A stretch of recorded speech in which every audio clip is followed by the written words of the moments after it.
Capítulo 18. A força deste lugar. Perrin correu pela escuridão. Trilhas de névoa aquosa roçavam seu rosto e se condensavam em sua barba. Sua mente estava nebulosa, distante. Para onde ele estava indo? O que ele estava fazendo? Por que ele estava correndo? Ele rugiu e investiu, rasgando a escuridão velada e rompendo no ar.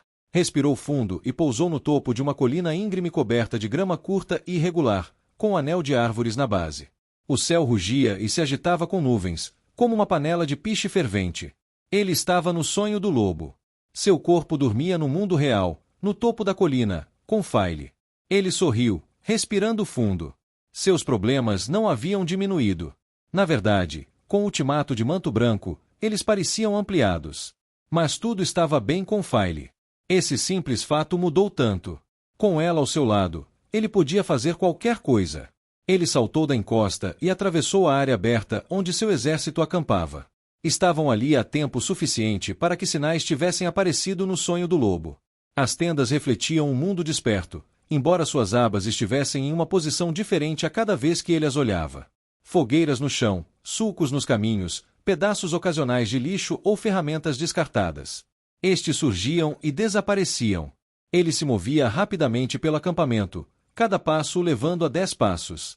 Antes, ele poderia ter achado a ausência de pessoas no acampamento assustadora, mas agora estava acostumado ao sonho do lobo. Isso era natural. Perrin se aproximou da estátua ao lado do acampamento e olhou para a pedra marcada pela idade, coberta de líquen preto, laranja e verde. A estátua devia estar em uma posição estranha, se tivesse caído daquela forma. Quase parecia ter sido criada dessa forma, um braço enorme irrompendo da terra. Perrin virou-se para sudeste, em direção ao local onde se encontraria o acampamento de Manto Branco. Precisava lidar com eles. Estava cada vez mais certo, confiante, até, de que não poderia continuar até confrontar aquelas sombras do passado. Havia uma maneira de lidar com eles, com certeza. Uma armadilha cuidadosa usando os Ashamen e os sábios, e Perrin poderia atingir os filhos com tanta força que eles se despedaçariam. Ele poderia até mesmo destruí-los permanentemente como grupo. Ele tinha os meios, a oportunidade e a motivação. Chega de medo na terra, chega de julgamentos simulados de Manto Branco. Ele saltou para frente, subindo 9 metros e caindo suavemente no chão. Então, ele decolou, correndo para sudeste ao longo da estrada. Ele encontrou o acampamento de Manto Branco em uma cavidade na floresta, com milhares de tendas brancas dispostas em círculos apertados. As tendas de cerca de 10.000 filhos, além de outros 10.000 mercenários e outros soldados. Balver estimou que aquela era a maior parte dos filhos restantes, embora não tivesse entendido como havia obtido tal informação. Esperava que o ódio do homem empoeirado pelos mantos brancos não estivesse obscurecendo seu julgamento. Perrin se moveu entre as tendas, tentando descobrir algo que Elias e Uziel não tivessem descoberto. Era improvável, mas ele achou que valia a pena tentar, enquanto estivesse ali. Além disso, queria ver o lugar com os próprios olhos. Levantou as abas, moveu-se entre os grupos de tendas, inspecionando o local e sentindo e seus ocupantes. O acampamento estava organizado de maneira muito organizada. O interior era menos estável do que as próprias tendas, mas o que ele viu também se mantinha em ordem. Os mantos brancos gostavam de coisas limpas, arrumadas e cuidadosamente dobradas. E gostavam de fingir que o mundo inteiro podia ser polido e limpo da mesma maneira, pessoas definidas e explicadas em uma ou duas palavras. Perrin balançou a cabeça, dirigindo-se à tenda do Lorde Capitão Comandante. A organização das tendas o levou facilmente até ela, no anel central. Não era muito maior do que as outras tendas, e Perrin se abaixou para dentro, tentando ver se conseguia encontrar algo útil.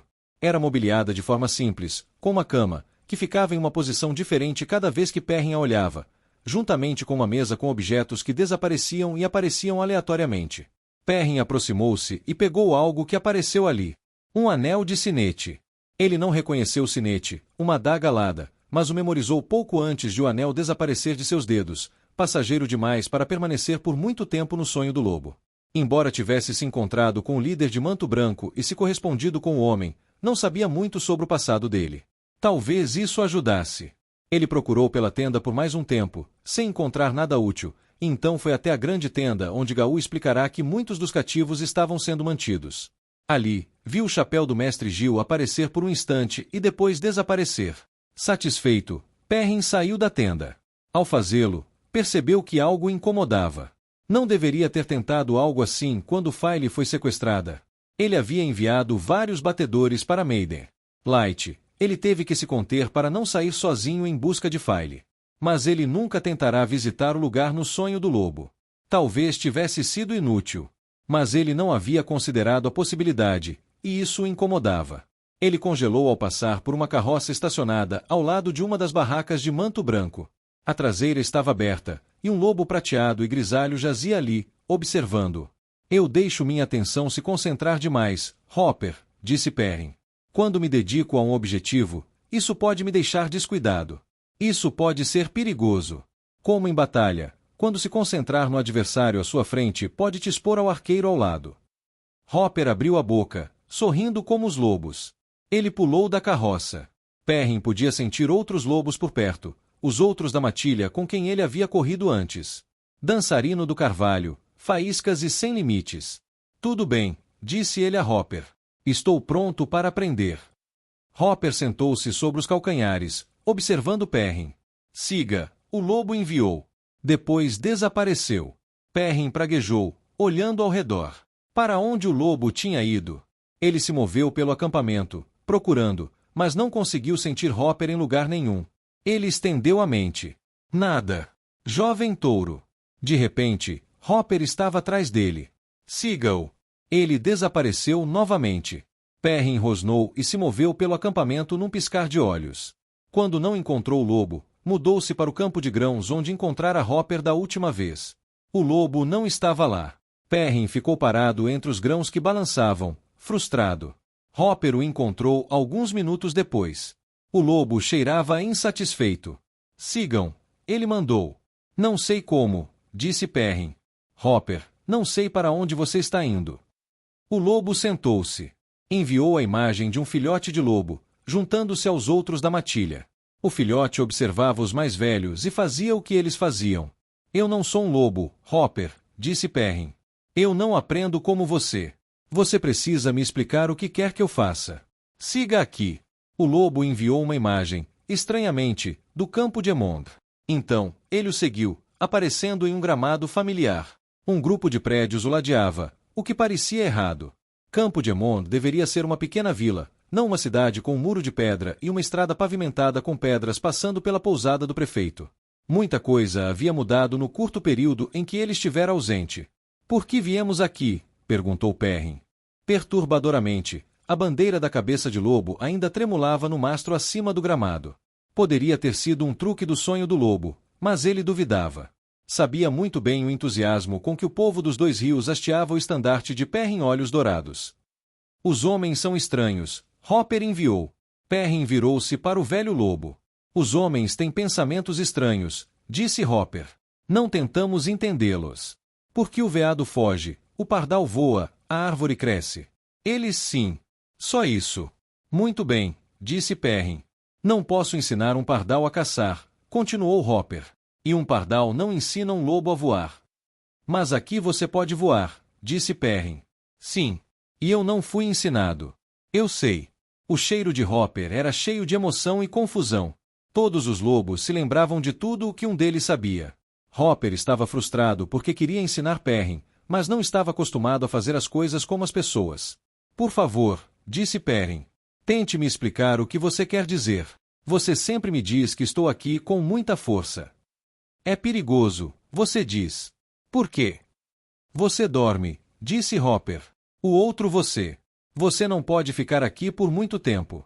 Você deve sempre se lembrar de que você não é natural aqui. Este não é o seu covil. Hopper virou-se para as casas ao redor.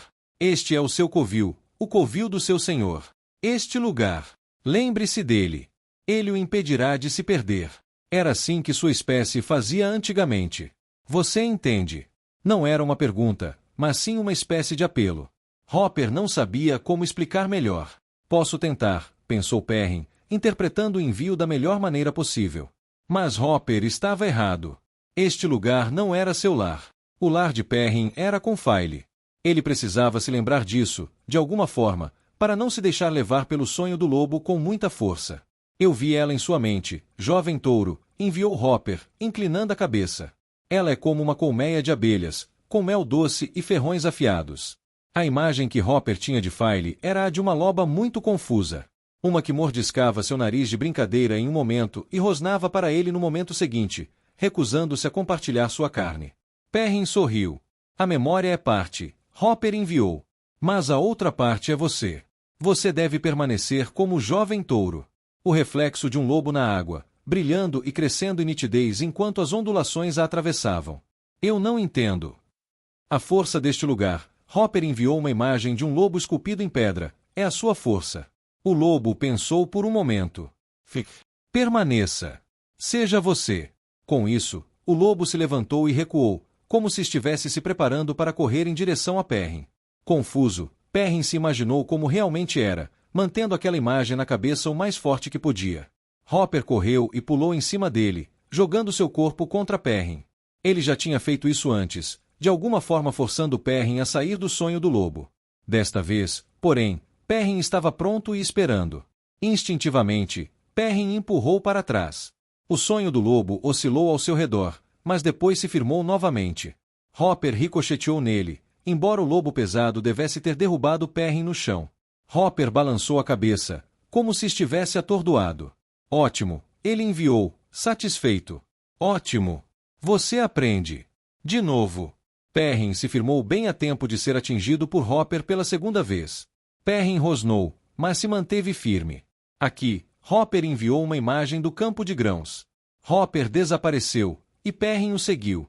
Assim que ele apareceu, o lobo atacou, mente e corpo. Perrin caiu no chão desta vez, tudo oscilando e brilhando. Ele se sentiu sendo empurrado para longe, forçado a sair do sonho do lobo e voltar aos seus sonhos comuns. Não, pensou ele, mantendo a imagem de si mesmo ajoelhado entre aqueles campos de grãos. Ele estava lá. Imaginou tudo, sólido e real. Sentiu o cheiro da aveia, o ar úmido, repleto de aromas de terra e folhas caídas. A paisagem se fundiu. Ele ofegava, ajoelhado no chão, mas ainda estava no sonho do lobo. Ótimo, Hopper enviou. Você aprende rápido. Não há outra opção, disse Perrin, levantando-se. A última caçada chegou, Hopper concordou, enviando uma imagem do acampamento de Manto Branco. Perrin o seguiu, preparando-se. Nenhum ataque veio. Ele olhou ao redor em busca do lobo. Algo o atingiu com força. Não houve movimento, apenas o ataque mental. Não foi tão forte quanto antes, mas foi inesperado. Perrin mal conseguiu se defender. Hopper caiu do ar, pousando graciosamente no chão. Esteja sempre pronto, enviou o lobo. Sempre, mas especialmente quando se move. Uma imagem de um lobo cauteloso, testando o ar antes de sair para um pasto aberto. Eu entendo. Mas não venha com tanta força, repreendeu Hopper. Imediatamente, Perrin se forçou a se lembrar de Filey e do lugar onde dormia. Sua casa. Ele desbotou um pouco. Sua pele não ficou translúcida, e o sonho do lobo permaneceu o mesmo, mas ele se sentiu mais exposto. Ótimo, Hopper enviou. Sempre pronto, mas nunca segurando firme demais. Como carregar um filhote na boca. Não vai ser um equilíbrio fácil, disse Perrin. Hopper emitiu um cheiro um tanto confuso. Claro que era difícil. Perrin sorriu. E agora? Correndo, Hopper mandou. Depois, mais treino. O lobo disparou, voando num borrão cinza e prateado em direção à estrada. Perrin o seguiu. Ele sentiu a determinação de Hopper, um cheiro estranhamente semelhante ao que Tarn sentia ao treinar os refugiados para lutar. Isso fez Perrin sorrir. Eles correram pela estrada, e Perrin praticou o equilíbrio entre não estar imerso demais no sonho e, ao mesmo tempo, estar pronto para solidificar seu senso de identidade a qualquer momento. Ocasionalmente, Hopper o atacava, tentando tirá-lo do sonho do lobo. Eles continuaram até que Hopper, de repente, parou de correr. Perrin deu alguns passos a mais, avançando à frente do lobo, antes de parar. Havia algo à sua frente. Uma parede violeta translúcida que cortava diretamente a estrada. Ela se estendia para o céu e, distante, tanto para a direita quanto para a esquerda. Hopper? Perguntou Perrin. O que é isso? Errado, Hopper enviou. Não deveria estar ali. O lobo cheirava a raiva. Perrin deu um passo à frente e levantou a mão em direção à superfície, mas hesitou. Parecia vidro. Ele nunca tinha visto nada parecido no sonho do lobo. Seriam como as bolhas do mal. Ele olhou para o céu. A parede brilhou de repente e desapareceu. Perrin piscou, cambaleando para trás. Olhou para Hopper. O lobo estava sentado sobre as patas traseiras, olhando para o lugar onde a parede estivera. Venha, jovem touro, o lobo finalmente enviou, de pé. Vamos praticar em outro lugar. Ele se afastou a passos largos. Perrin olhou para trás, para a estrada. Fosse lá o que fosse o muro, não deixará nenhum sinal visível de sua existência. Perturbado, Perrin seguiu Hopper. Que me queimem, onde estão aqueles arqueiros? Rodel e Turaldi subiu até o topo da encosta. Eu os queria alinhados nas torres da frente há 1 hora para substituir os besteiros. À sua frente, a batalha ressoava, gritava, grunhia, batia e rugia. Um bando de Trollocs havia atravessado o rio em balsas a val ou em uma ponte flutuante rudimentar feita de balsas de madeira. Trollocs detestavam atravessar a água. Era preciso muito esforço para atravessá-los. Era por isso que esta fortificação era tão útil. A encosta descia diretamente até o único val de tamanho razoável em léguas. Ao norte, os Trollocs atravessavam uma passagem para fora da praga e desaguavam direto no rio Arinelle. Quando conseguiram atravessar, enfrentaram a encosta, que havia sido cavada com trincheiras, repleta de baluartes e cravejada com torres de arqueiros no topo. Não havia como chegar à cidade de Maradon a partir da praga, exceto passando por esta colina. Era uma posição ideal para conter uma força muito maior, mas mesmo as melhores fortificações podiam ser invadidas, principalmente quando seus homens estavam cansados de semanas de combate. Os Trollocs atravessaram e lutaram para subir a encosta sob uma chuva de flechas, caindo nas trincheiras e tendo dificuldade para superar os altos baluartes. A encosta tinha uma área plana no topo, onde Turaldi tinha sua posição de comando, no acampamento superior. Ele deu ordens enquanto olhava para baixo, para a massa entrelaçada de trincheiras, baluartes e torres. Os Trollocs estavam morrendo de fome atrás de um dos baluartes. E Turaldi observou até que o último Trolloc, uma fera enorme com cara de carneiro, rugiu e morreu com 3 lanças cravadas na barriga. Parecia que outra onda estava chegando, o Mirdraal empurrando outra massa de Trollocs pela passagem. Corpos suficientes haviam caído no rio, que estava temporariamente congestionado, correndo vermelho, com as carcaças servindo de apoio para aqueles que corriam atrás. Arqueiros! Berrou Ituraldi. Onde estão aqueles malditos? Uma companhia de arqueiros finalmente passou correndo, alguns dos reservas que ele havia contido. A maioria deles tinha pele acobreada de domane, embora houvesse alguns taraboneses perdidos entre eles. Eles carregavam uma grande variedade de arcos, arcos longos estreitos de domane, arcos curtos serpentinos de Saldayan, recuperados de postos de guarda ou vilas, e até mesmo alguns arcos longos altos de 2 rios. Lidrin, chamou Ituraldi. O jovem oficial de olhar duro atravessou a encosta apressadamente em sua direção. O uniforme marrom de Lidrin estava amassado e sujo nos joelhos, não por indisciplina, mas porque havia momentos em que seus homens precisavam mais dele do que de sua roupa para lavar. Vá com aqueles arqueiros para as torres, disse Ituraldi. Aqueles Trollocs vão tentar outra investida. Não quero outro punho chegando ao topo, ouviu? Se eles tomarem nossa posição e usarem isso contra nós, vou ter uma manhã horrível. Lidrin não sorriu com o comentário, como talvez tivesse feito antes. Ele não sorria mais tanto, geralmente só quando matava um Trolloc. Ele fez uma saudação, virando-se para correr atrás dos arqueiros. Ituraldi virou-se e olhou para a parte de trás da colina. O acampamento inferior estava montado ali, à sombra da encosta íngreme. Esta colina fora uma formação natural, outrora, mas os saudianos a haviam construído ao longo dos anos, com uma longa encosta que se estendia em direção ao rio e outra mais íngreme no lado oposto. No acampamento inferior, suas tropas podiam dormir e comer, e seus suprimentos podiam ser protegidos, todos protegidos das flechas inimigas pela encosta íngreme onde Ituraldi agora se encontrava. Seus 2 acampamentos, o superior e o inferior, eram feitos de retalhos. Algumas das tendas haviam sido compradas de aldeias saudianas, outras eram de fabricação domane, e dezenas haviam sido trazidas por portões de todas as partes do país. Muitas delas eram enormes coisas cairienas com padrões listrados. Elas protegiam seus homens da chuva, e isso bastava. Os saudeus certamente sabiam construir fortificações.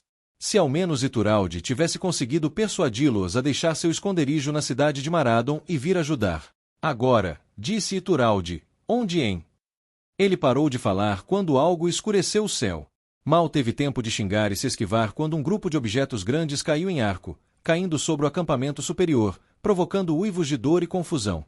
Não eram pedras, eram cadáveres. Os corpos enormes de Trollocs mortos. O exército de Crias das Sombras finalmente havia armado seus trabucos. Uma parte de Ituralde ficou impressionada por ele tê-los levado a isso. O equipamento de cerco, sem dúvida, fora trazido para atacar Marathon, que ficava um pouco ao sul. Posicionar os trabucos do outro lado do val para atacar as linhas de Ituralde não só retardaria os proles das sombras, como também exporia seus trabucos ao contra-ataque. Ele não esperava que atirassem carcaças. Xingou enquanto o céu escurecia novamente, mais corpos caindo, derrubando tendas, esmagando soldados. Curandeiros, berrou Ituralde. Onde estão aqueles Achamen? Ele vinha pressionando os Achamen com força, desde que o cerco começara. À beira da exaustão. Agora, ele os continha, usando-os apenas quando os ataques dos Trollocs se aproximavam demais do acampamento superior. Senhor! Um jovem mensageiro com sujeira sob as unhas subiu da linha de frente. Seu rosto domani estava pálido, e ele ainda era jovem demais para deixar crescer um bigode de verdade. Capitão Finsas relata que o exército de Crias das Sombras está movendo trabucos para o alcance. São 16, segundo suas contas. Deixe o Capitão Finsas saber que o timing dele pode ser melhor, rosnou Ituralde. Sinto muito, meu senhor. Eles os empurraram pela passagem antes que entendêssemos o que estava acontecendo. A saraivada inicial atingiu nosso posto de observação. O próprio Lord Finsas ficou ferido. Ituralde assentiu. Rajabi estava chegando para assumir o comando do acampamento superior e organizar os feridos.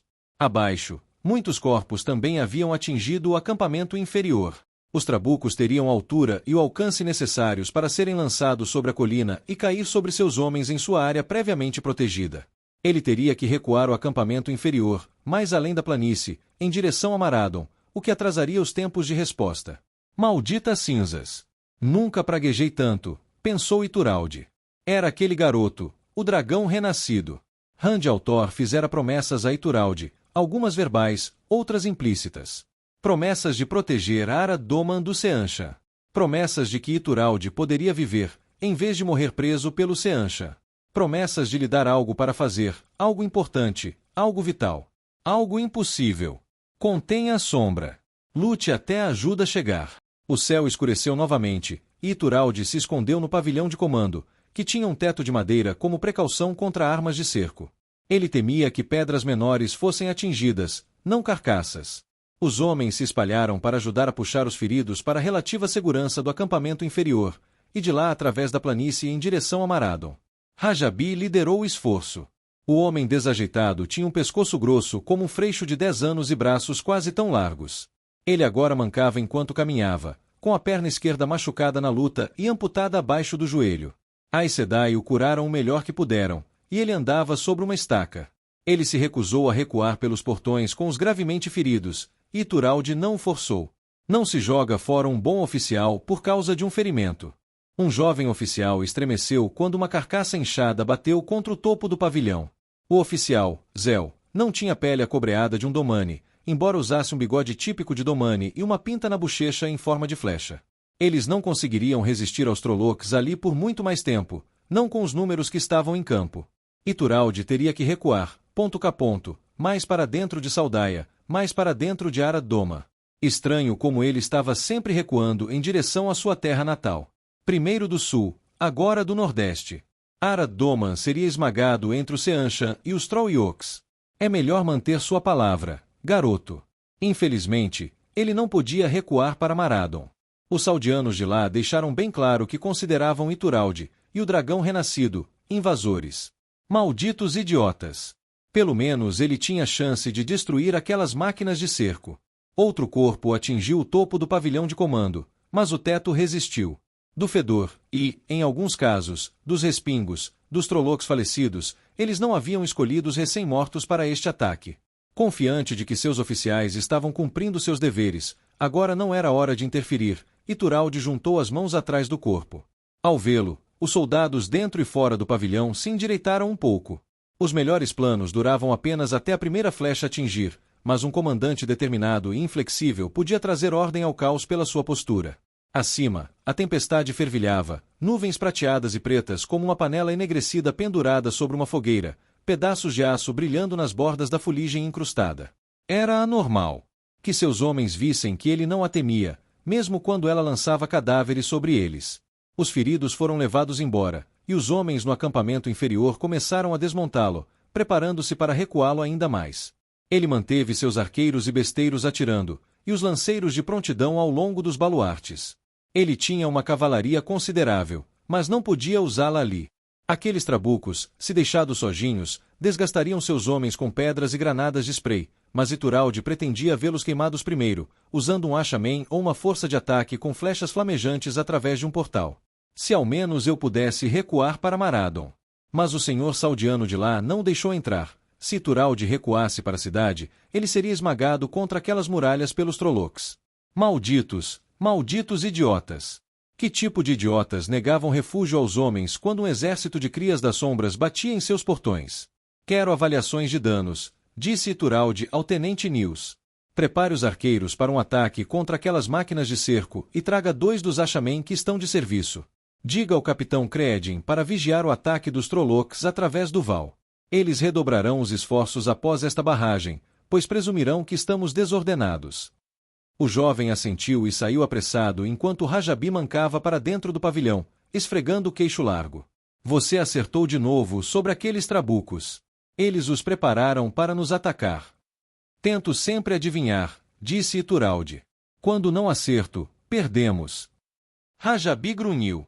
Acima, a tempestade fervilhava. Ao longe, Ituralde ouvia os Trollocs chamando. Tambores de guerra soando. Homens gritando. Algo está errado, disse Ituralde. Toda essa guerra sangrenta é errada, disse Rajabi. Não deveríamos estar aqui. Quem deveria estar aqui são os Saldianos. Todo o seu exército, não apenas os poucos cavaleiros que o Senhor Dragão nos deu. Mais do que isso, disse Ituralde, examinando o céu. Por que carcaças, Rajabi? Para nos desmoralizar. Era uma tática nada inédita. Mas e as primeiras saraivadas?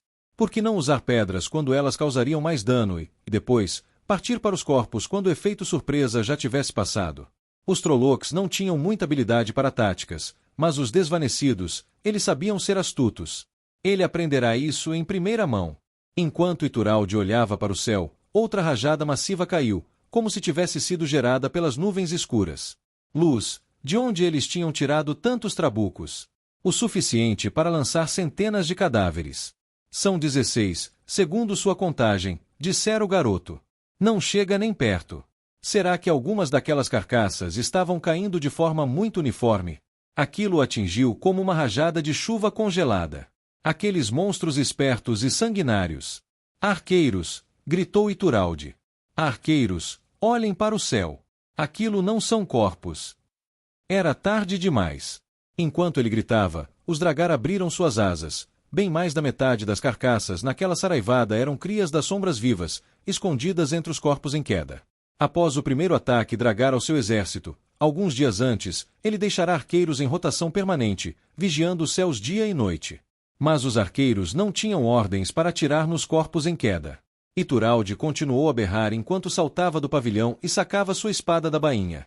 O acampamento superior se transformou em caos quando Dragar caiu em meio aos soldados.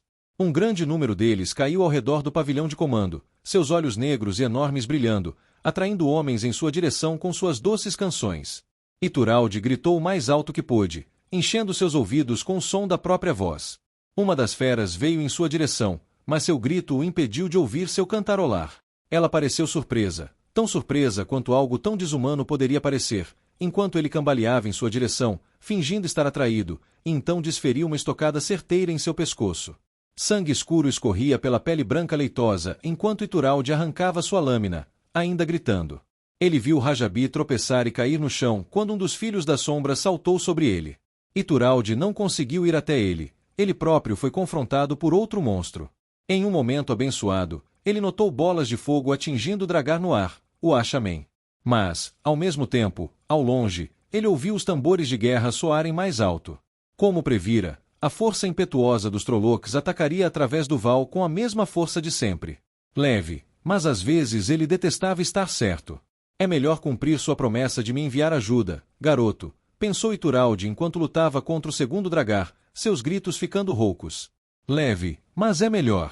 Faile caminhou pelo acampamento de Perrin, o ar ecoando com vozes tagarelas, grunhidos de esforço e chamados de homens dando ordens.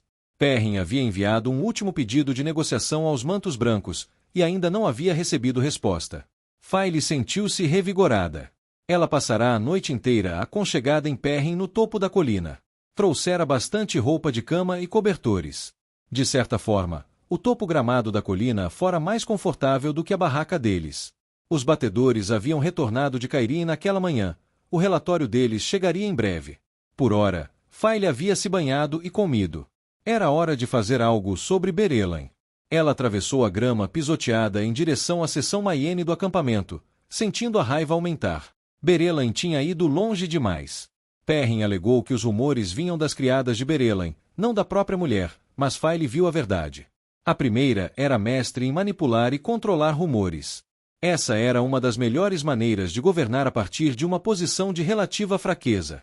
A primeira fazia isso em Mayene, e fazia o mesmo ali no acampamento, onde Faile era a parte mais forte como esposa de Perrin.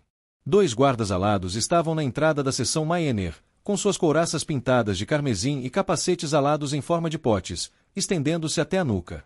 Eles se erguiam à medida que Faile se aproximava, segurando lanças em sua maioria ornamentais, flâmulas esvoaçantes com falcão dourado em voo gravado em suas extremidades azuis.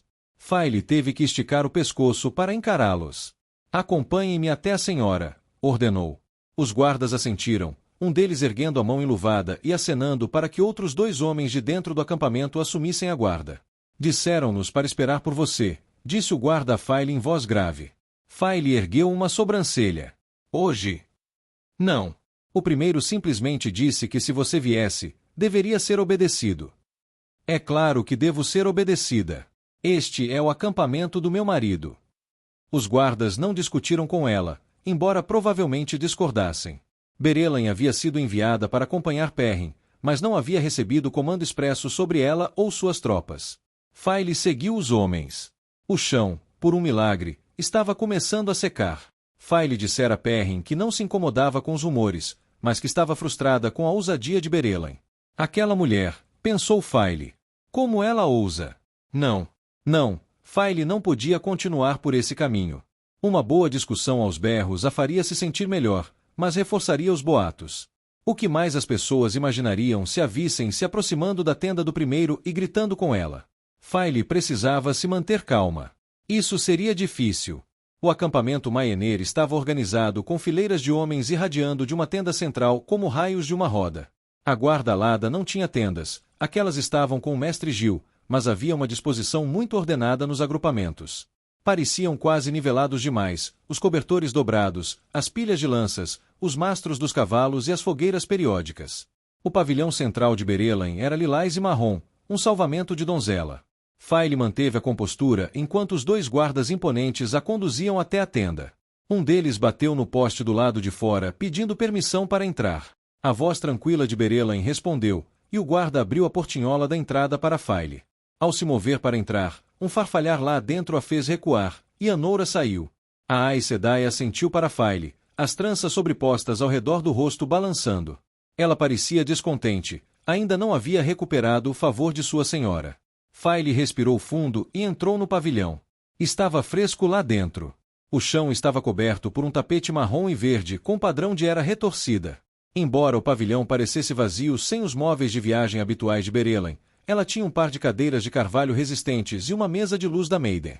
A primeira se levantou. "Lady Faile", disse ela calmamente. Hoje, ela usava o diadema de Mayene. A fina coroa tinha uma grandeza simples, sem ornamentos, exceto pelo falcão dourado alçando voo como se saltasse em direção à luz do sol que entrava em manchas pelo teto da tenda. As abas haviam sido removidas para deixar a luz entrar. O vestido da primeira era dourado e verde, com um cinto muito simples na cintura e um decote profundo. Faile sentou-se em uma das cadeiras. Aquela conversa era perigosa, poderia levar ao desastre. Mas precisava ser feita. "Espero que esteja bem", disse Berelain. "As chuvas dos últimos dias não foram muito cansativas." "As chuvas têm sido terríveis, Berelain", disse Faile. "Mas não estou aqui para falar sobre elas." Berelain franziu os lábios perfeitos. Leve, mas a mulher era linda. Faile se sentia completamente sombria em comparação, seu nariz era grande demais, seu busto pequeno demais. Sua voz não era nem de longe tão melódica quanto a de Berelain. Porque o Criador havia criado pessoas tão perfeitas quanto Berelain. Seria uma zombaria das demais. Mas Perrin não amava Berelain. Ele amava Faile. Lembre-se disso. Muito bem, disse Berelain. Eu presumi que essa discussão aconteceria. Deixe-me garantir que os boatos são absolutamente falsos. Nada de inapropriado aconteceu entre mim e seu marido. Ele já me disse isso, disse Faile, e confio mais na palavra dele do que na sua. Isso fez Berelain franzir a testa. Ela era mestre em interações políticas, possuindo uma habilidade e sutileza que Faile invejava. Apesar da juventude, Berelain havia mantido sua pequena cidade-estado livre da muito maior e poderosa Tyr. Faile só conseguia imaginar quanta manipulação, jogo duplo político e pura astúcia isso devia ter exigido. Então por que você veio até mim? Perguntou Berelain, sentando-se. Se seu coração está tranquilo, então não há problema. Nós dois sabemos que não importa se você dormiu ou não com meu marido, disse Faile, e os olhos de Berelain se arregalaram. Não é o que aconteceu, mas o que se presume, que me irrita. Boatos podem ser encontrados em qualquer lugar onde as pessoas se reúnem, disse Berelain. Principalmente onde os homens fofocam. É improvável que rumores tão fortes e persistentes surgissem sem incentivo, disse Faile. Agora, todos no campo, incluindo os refugiados que me juraram lealdade, presumem que você dormiu com meu marido enquanto eu estava fora. Isso não só me faz parecer uma idiota, como também lança uma sombra sobre a honra de Perrin. Ele não pode liderar se as pessoas o consideram um tipo de homem que corre para os braços de outra mulher no momento em que sua esposa se ausenta. Outros governantes superaram tais rumores, disse Berelain, e para muitos deles, os rumores não eram infundados. Monarquias sobrevivem à infidelidade. Talvez em Ilian ou Tyr, disse Faile, mas Saldaia espera mais de seus monarcas. Assim como o povo dos dois rios. Perrin não é como os outros governantes. A maneira como seus homens o olham o dilacera por dentro. Acho que você o subestima, disse Berelain. Ele vai superar e aprender a usar os boatos em seu benefício. Isso o tornará mais forte como homem e governante. Faile observou a mulher. Você não o entende, não é? Berelain reagiu como se tivesse levado um tapa, recuando. Ela obviamente não gostou da franqueza da conversa. Isso poderia dar a Faile uma ligeira vantagem. Eu entendo os homens, Lady Faile, disse Berelain friamente. E seu marido não é exceção. Já que decidiu ser sincera, retribuirei na mesma moeda. Você foi esperta em tomar a Ibara quando fez, soldando Saldaia ao dragão renascido, mas não pense que ele permanecerá seu sem contestação. Faile respirou fundo. Era hora de fazer sua jogada. A reputação de Perrin foi severamente prejudicada pelo que você fez, minha primeira senhora. Para minha própria desonra, eu poderia ter perdoado você. Mas não para a dele. Não vejo o que pode ser feito. Sim, disse Faile. E tenho quase certeza de que um de nós vai ter que morrer. Berelain permaneceu impassível. Como? Nas terras da fronteira, se uma mulher descobre que outro está dormindo com seu marido, ela tem a opção de lutar com facas. Isso era verdade, embora a tradição fosse antiga, raramente observada atualmente. A única maneira de limpar meu nome é você e eu brigando. O que isso provaria? No mínimo, se você estivesse morta, isso impediria que todos pensassem que você ainda está dormindo com meu marido pelas minhas costas. Você está mesmo me ameaçando na minha própria tenda? Isso não é uma ameaça, disse Faile, permanecendo firme. Leve, ela esperava que isso fosse pelo caminho certo. Isso é um desafio. Berelain a observou, com olhos calculistas. Farei uma declaração pública. Repreenderei publicamente minhas criadas pelos boatos e contarei ao acampamento que nada aconteceu. Você acha mesmo que isso acabaria com os boatos? Você não se opôs a eles antes do meu retorno. Isso é visto como prova. E, claro, agora espera-se que você haja como se nada tivesse acontecido. Você não pode estar falando sério sobre esse desafio. Em relação à honra do meu marido, Berelain, estou sempre falando sério. Ela encontrou os olhos da mulher e viu preocupação ali. Berelain não queria lutar com ela. E, claro, Faile não queria lutar com Berelain, e não apenas porque não tinha certeza se conseguiria vencer ou não. Embora sempre tivesse desejado se vingar do primeiro por aquela vez em que Berelain lhe tirara a faca. Farei o desafio formalmente esta noite, diante de todo o acampamento, disse Faile, mantendo a voz calma. Vocês terão um dia para responder ou ir embora. Não serei cúmplice dessa tolice. Você já é, disse File, levantando-se. Foi isso que você colocou em prática no momento em que deixou esses rumores começarem. File se virou para sair da tenda. Teve que se esforçar para esconder o nervosismo. Será que Berelain vira sua testa formigar de suor? File sentia como se caminhasse sobre o fio de uma espada. Se a notícia desse desafio chegasse a Perrin, ele ficaria furioso. Ela tinha que torcer para que... Lady File, disse Berelain por trás. A voz do primeiro estava carregada de preocupação. Certamente podemos chegar a outro acordo. Não force isso. File parou, com o coração disparado. Ela se virou. A primeira parecia genuinamente preocupada. Sim, ela acreditava que File era sanguinária o suficiente para fazer aquele desafio. Quero você fora da vida do Perrin, Berelain, disse File. Eu vou querer isso, de um jeito ou de outro. Você quer que eu vá embora? Perguntou Berelain. As tarefas que o Senhor Dragão me deu estão concluídas. Suponho que eu poderia levar meus homens e marchar em outra direção. Não, File não queria que ela fosse. O desaparecimento de suas tropas seria um golpe, diante daquele exército de manto branco que se aproximava. E Perrin precisaria da guarda alada novamente, File suspeitava. Não, disse File. Partir não fará nada pelos rumores, Berelain.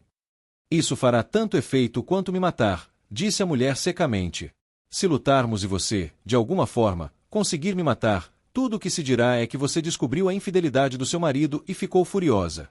Não vejo como isso ajudaria sua posição. Só alimentaria os boatos. Então você entende o meu problema, disse File, deixando transparecer sua exasperação. Parece que não há como nos livrarmos desses boatos. Berelain a observou atentamente. A mulher havia prometido certa vez que levaria Perrin. Quase jurou. Parecia ter recuado, em parte, recentemente. E seus olhos demonstravam preocupação. Ela percebe que deixou isso ir longe demais, pensou File, compreendendo. É claro. Berelain não esperava que File voltasse de Maiden. Foi por isso que ela tomou uma atitude tão ousada. Agora ela percebia que havia se esforçado demais. E ela legitimamente achava File perturbada o suficiente para duelar com ela em público. Eu nunca quis isso, Berelain, disse File, voltando para a tenda. E Perrin também não. Suas atenções são um incômodo para nós dois. Seu marido fez pouco para me dissuadir, disse Berelain, de braços cruzados. Durante sua ausência, houve momentos em que ele me encorajou diretamente. Você o entende tão pouco, Berelain. Era incrível como o homem conseguia ser tão cego e ao mesmo tempo tão inteligente em outros aspectos. É o que você afirma, disse Berelain. Você tem duas escolhas agora, Berelain, disse File, aproximando-se dela. Você pode lutar comigo, e uma de nós morrerá. Você tem razão, isso não acabaria com os boatos. Mas acabaria com suas chances em Perrin. Ou você estaria morta ou seria a mulher que matou a esposa dele. Sua outra opção, disse File, olhando nos olhos de Berelain, é inventar um jeito de acabar com esses boatos de uma vez por todas. Você causou essa confusão. Você vai consertar isso. E lá estava ela, apostando alto. File não conseguia pensar em uma saída para a situação, mas Berelain era muito mais habilidosa nesse aspecto do que ela. Então, File chegou, preparada para manipular Berelain, fazendo-a acreditar que estava pronta para fazer algo irracional. E então, que a impressionante perspicácia política da mulher atacasse a situação. Isso funcionaria. File encarou Berelain e se permitiu sentir sua raiva. Sua indignação com o que havia acontecido. Ela estava sendo espancada, congelada e humilhada pelo inimigo em comum. E durante isso, Berelain teve a audácia de fazer algo assim? Ela sustentou o olhar da primeira. Não, File não tinha tanta experiência política quanto Berelain. Mas ela tinha algo que a mulher não tinha. Ela amava Perrin. Profunda e verdadeiramente. Ela faria qualquer coisa para evitar que ele se machucasse. A primeira a estudou. Muito bem, disse ela. Que assim seja. Tenha orgulho de si mesma, File. É raro eu me livrar de um prêmio que desejo há tanto tempo. Você não disse como poderíamos nos livrar dos boatos. Pode haver um método, disse Berelain. Mas será desagradável. File ergueu uma sobrancelha. Precisaremos ser vistos como amigos, explicou Berelain. Brigar, estar em desacordo, isso alimentará os boatos. Mas se formos vistos passando tempo juntos, isso os desarmará. Isso, somado a uma renúncia formal da minha parte aos boatos, provavelmente será suficiente. File sentou-se na cadeira que estivera usando antes. Amigos. Ela detestava aquela mulher. Teria que ser um ato crível, disse Berelain, levantando-se e caminhando até a barraca de serviço no canto da tenda. Ela se serviu de um pouco de vinho gelado. Só isso já daria certo. Você também encontrará outro homem, disse File. Alguém a quem você possa dedicar sua atenção, pelo menos por um tempo, para provar que não está interessada em Perrin. Berelain ergueu a xícara. Sim, disse ela. Suspeito que isso também ajudaria. Você consegue fazer uma encenação dessas, File Nibasheri Teaibara. Você acreditou que eu estava pronto para te matar por isso, não é? Pensou File. Eu prometo. Berelain fez uma pausa, com a taça de vinho a meio caminho dos lábios. Então, sorriu e bebeu. Veremos, então, disse ela, abaixando a taça, o que acontece com isso.